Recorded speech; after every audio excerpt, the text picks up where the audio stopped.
معرفت کی دنیا کے معزز دوستوں، میں ہوں سیدہ شہزادی اور آپ تمام دیکھنے اور سننے والوں کو معرفت کی دنیا میں خوش آمدید۔ ناظرین گرامی، 1400 سال پرانی حدیث مل چکی ہے جس میں بتایا گیا ہے کہ امام مہدی علیہ السلام کب ظہور فرمائیں گے۔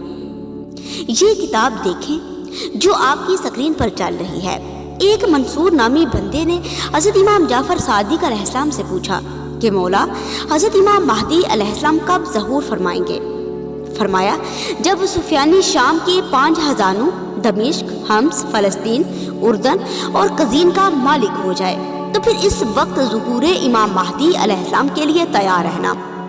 ناظرین گرامی، شام کے موجودہ حالات اس طرف اشارہ کر رہے ہیں کہ ظہور امام مہدی علیہ السلام بالکل قریب تر ہے، کیونکہ شام کے بعض شہروں کو باغی قبضے میں لینے پر خوشیاں منا رہے ہیں۔ یہی وہ لوگ ہیں جو سفیانی کے لشکر کے ساتھ ہیں۔ ان کا سربراہ سفیانی ہی ہے اور سفیانی ابو سفیان کی نسل سے ہے۔ یہ سفیانی ہی ہوگا جو امام مہدی علیہ السلام سے جنگ کرے گا۔ سفیانی کا لشکر سفیانی کے انتظار میں ہے اور اس کے لیے راستے ہموار کر رہا ہے۔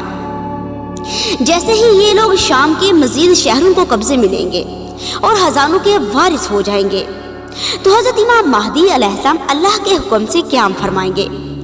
آپ حضرت فاطمہ زہرا صلوات اللہ علیہا کی اولاد میں سے ہیں۔ آپ زمین پر تمام طاقتی طاقتوں کا کلا کما کر کے اسلام کا پرچم لہرائیں گے۔